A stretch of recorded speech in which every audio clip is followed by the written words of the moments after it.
start was a little difficult. We had a tough lane and we wanted to get out left and look for that lefty. So we hung in as long as we could. Split Fleet, which you don't often get in Cowes Week. Us and Rebellion favoured mid-channel with the last of the west-going tide, and all the other boats favoured whatever the bay is before leap. The boats inshore there were looking strong to begin with, but that left shift certainly paid in the end.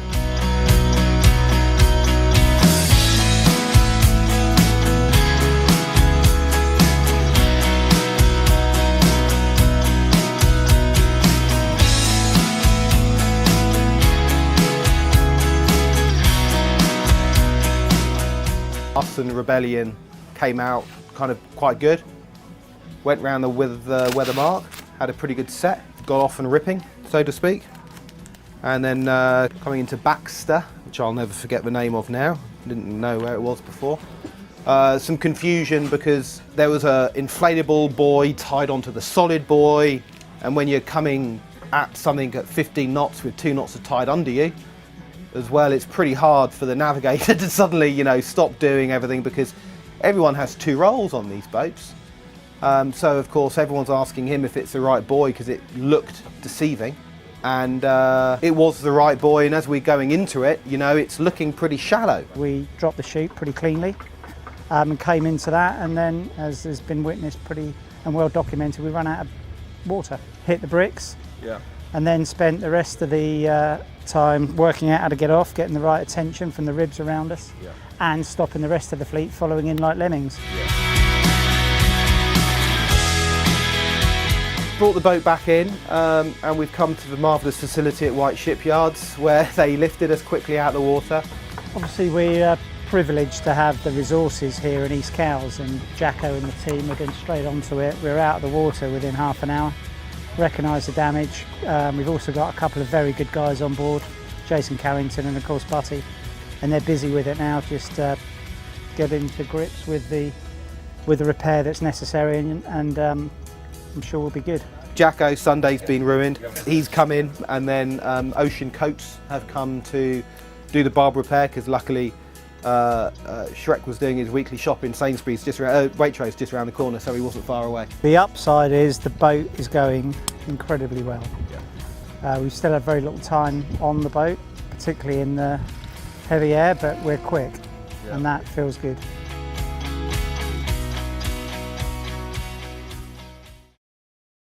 Down the mine they go! Daybreak and the sun rises over the Fastnet Rock, the rugged outcrop that lends its name to the world's largest and most prestigious offshore race, the Rolex Fastnet. It's one of yachting's classic challenges, the ultimate test of seamanship. And on Sunday, the 6th of August, that challenge begins again. Departing from Cowes, the 605 nautical mile adventure is a roller coaster of a ride, full of adrenaline, endeavour and a wild beauty. The course passes along the English Channel before breaking into the open waters of the Celtic Sea and heading towards the iconic, almost mystical landmark and turning point of the Fastnet Rock, one of the most awe-inspiring sights in sailing. The near 400-strong fleet will then charge towards Plymouth and the finishing line. The Rolex Fastnet race encompasses over 90 years of history and tradition. Simply competing is an achievement to be celebrated. And for the winners, the prizes are even greater. The Fastnet Challenge Cup and a place forever in sailing history. The Rolex Fastnet race, the ultimate challenge.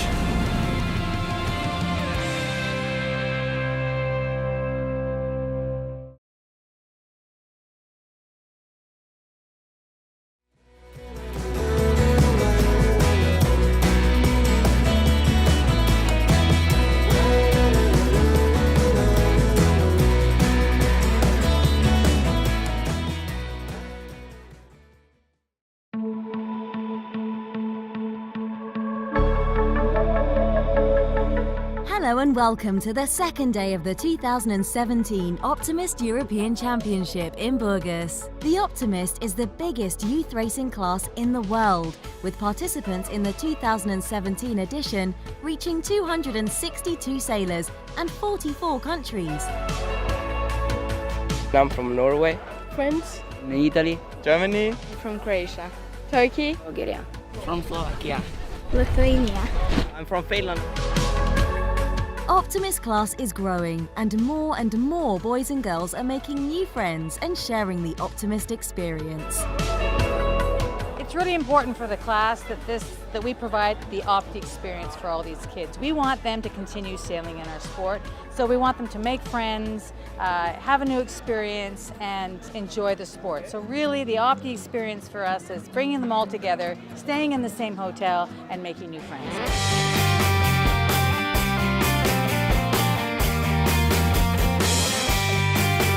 The weather conditions today were lighter than yesterday, with winds ranging from 10 to 15 knots and big waves on the water. In the boys' fleet, Greek Ioannis Christos Mouzakis had the best performance of the day, scoring a second and a first, climbing up to the first place, leaving Santiago Palkin in second and Blake Wilson in third.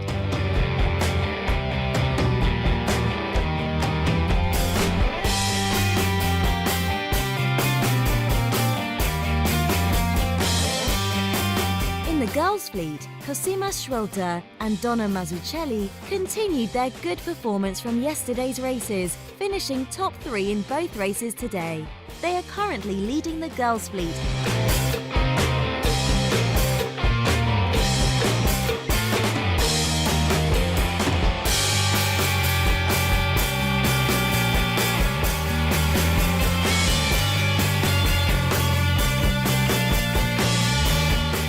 Very cool that I'm better and better, and yeah, a medium wind I think it was more difficult than yesterday. With my position now, it will help me for the next days, and maybe it will help me to win a medal.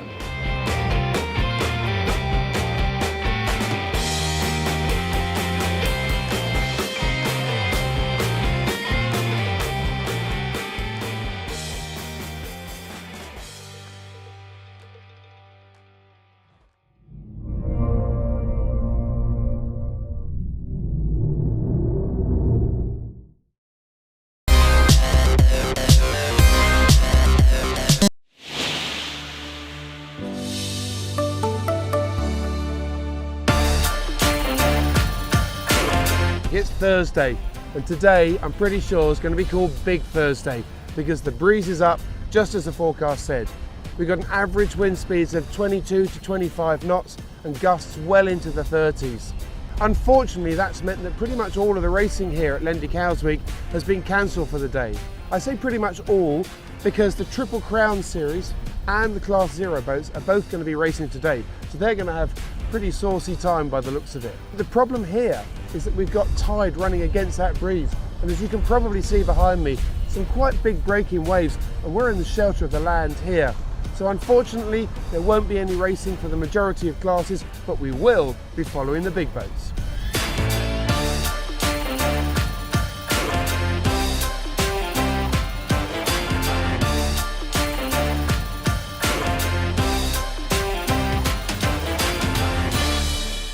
With racing abandoned for the majority of the fleets, it was a perfect opportunity to go and take a closer look at one of the boats that people are talking about here at Lendy Cowes Week, the Fast 40 Plus class.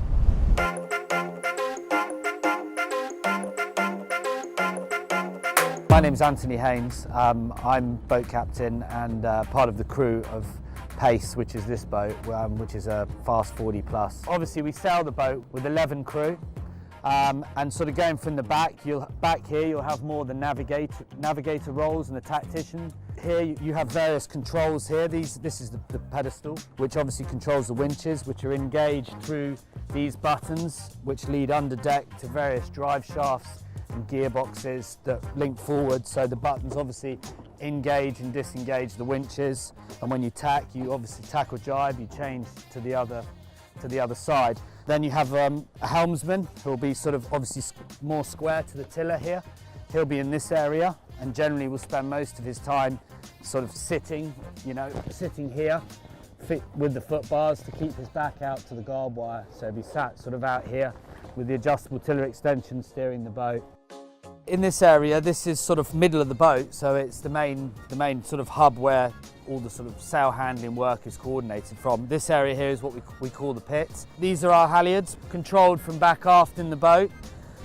Moving forward from here, we have 2 tack lines. One is rigged 1-to-1, this one in my left hand, and this one in my right hand is rigged 2-to-1, so that we can apply more tension to the furling sails, which are tighter luff. Here we are sort of inside the boat. This is obviously this is the mast coming down through the deck opening, and from there you can see where the mast is situated, and underneath here this whole structure is basically the sort of load area of the boat, so to speak. Here we have the spinnakers. These are our 2 that we used yesterday, so different codes on them illustrating what wind they should be used in and thus different shapes. So this would be our A4, this would be the heavy wind spinnaker or the heaviest spinnaker we carry on board, and this is our A2+. The boats are a challenge. On windy days like today it's fairly challenging, but they are a lot of fun and very rewarding when you get it right.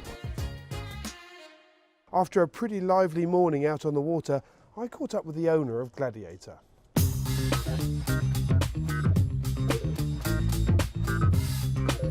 I'm Tony Langley, I'm the skipper and owner of the Gladiator.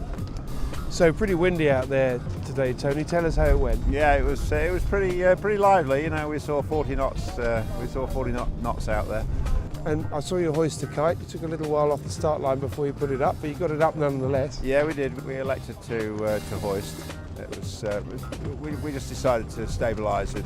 We started in quite lumpy water there, and we stabilised into the flatter water just off the harbour there, and then got it in the air, and off we went. And it's been a good week for you. It's been varied conditions, hasn't it? Yeah, it has. Yeah, we've had just about every season in 1 week.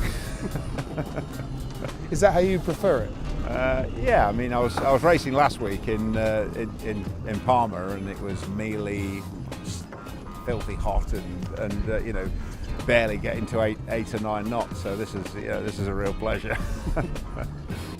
Cowes is just, yeah, you know, it's just so enduring. You know, it's an iconic event, and yeah, I don't compete in it every year, but you know, it's kind of nice to know that it's always there. It's late afternoon here in Cowes, and there's still a lot of breeze around. Clearly it was the right decision to abandon the racing for all but just 2 classes. But I tell you what, you go around the beer tents here and the restaurants, you won't find anybody complaining.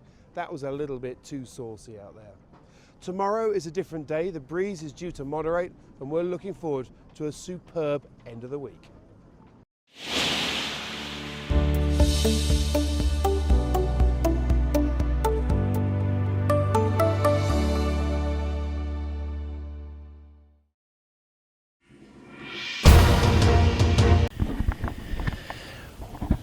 We're out here on beautiful Moreton Bay for the start of the 2017 Brisbane to Kepple Tropical Yacht Race. We're just looking down from our drone camera there on Dream, a boat from the Moreton Bay Boat Club out on the north side of the bay, and we're going to pan across right and pick up the fleet for the start of this year's race.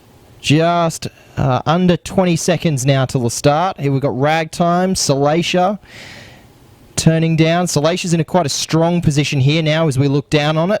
There's the gun. Looks like Dorade might be over. As we can see, Oats still not even pointed at the line. They're going the wrong way. Maine is now on the lock, and they look to be starting to turn around. Alive also quite far back, not wanting to surge forward too fast. We can see, yep, Dorade was over there. They're getting called out over the radio now, so they were over the start line early. Oats now starting to wind up. They're just starting to bear away, so they got that main on the lock well inside, probably 30 seconds to go. Pretty impressive, often sailing, as we can see, just leaving them for dead in that position down there. But won't last long. One of the benefits of the Oats getting away at this kind of speed is Alive can hook up and start sailing. So these two boats, one Alive, a Rykel Pew 66, and the Oats, the Rykel Pew 100, albeit heavily modified. Interestingly, the Wild Oats is set up with just their number 2 jib, so their jib that's hanged onto the forestay.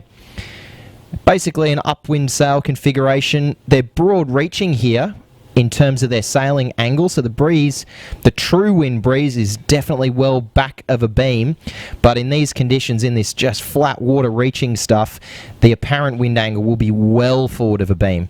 This boat, former winner of the Transpac, the Transatlantic race, another one that we did a tour on. I really encourage you to have a look at it if you want to see real what a real boat from the era of the 1930s looks like downstairs. An ocean racing yacht built for the Stevens family, a Sparkman and Stevens design. She is a really, really beautiful boat, but she is a racer. The crew are not in this to just put on a show.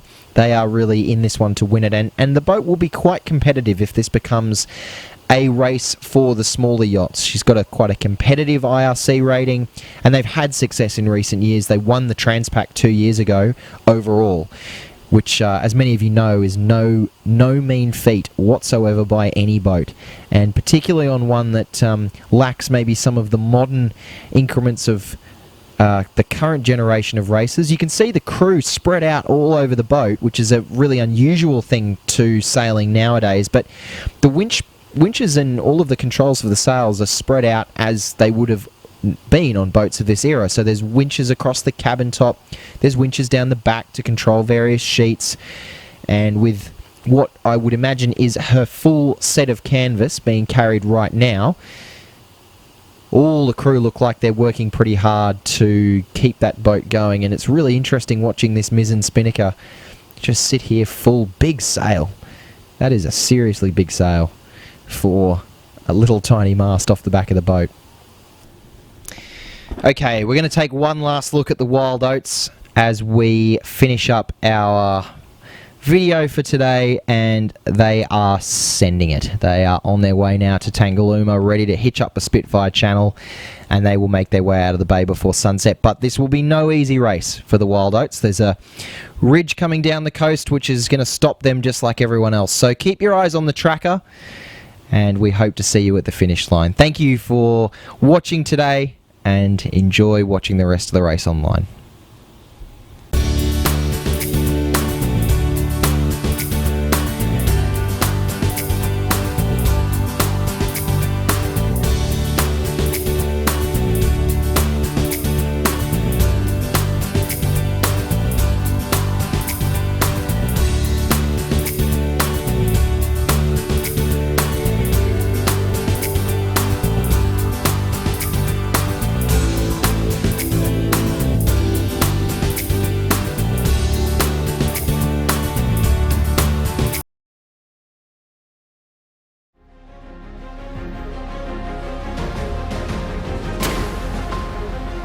At 11 o'clock this morning, a plume of smoke from the Royal Yacht Squadron marked the start of the world's biggest and most famous offshore yachting event, the Rolex Fastnet Race. 368 yachts from 29 nations embarking on a fabled 605 nautical mile challenge that demands skill, courage and endurance. Now in its 92nd year, this is one of sailing's most celebrated and historic races.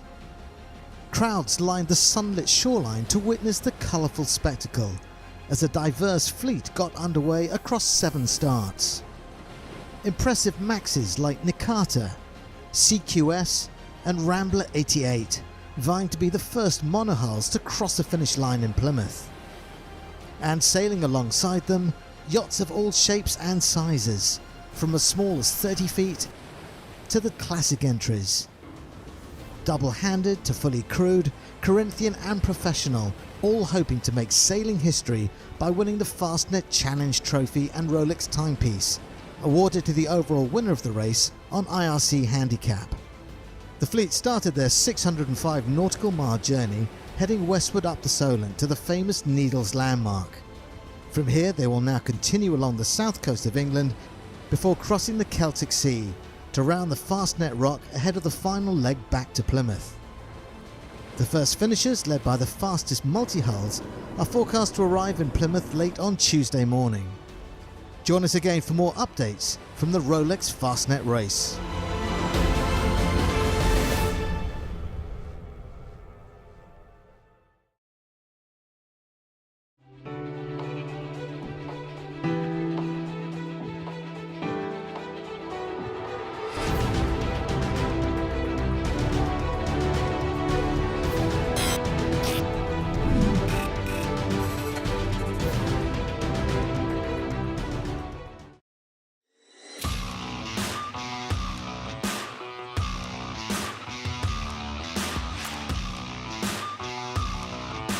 Welcome to the beautiful, sunny and hot Palma.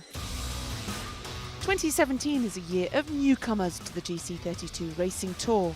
Simon Del Zoppo's Film Racing is the first Australian team to join the flying catamaran circuit.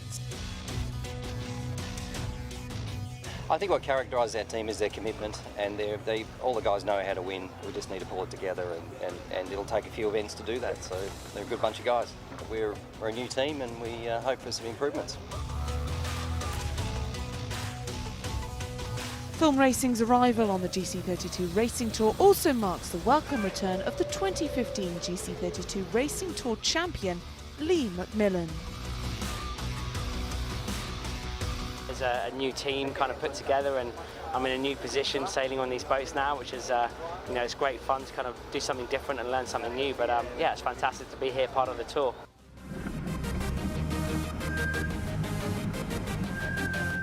Light to medium wind conditions provided great foiling conditions for the 10 GC32s.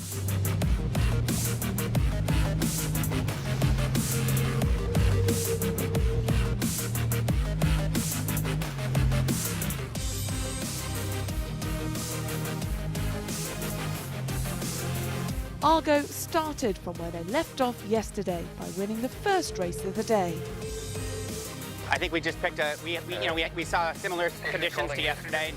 We knew that the bottom end of the line is where we wanted to start. We executed pretty well on that, got off the line cleanly, and rounded the top mark first, which kind of makes things a little easier.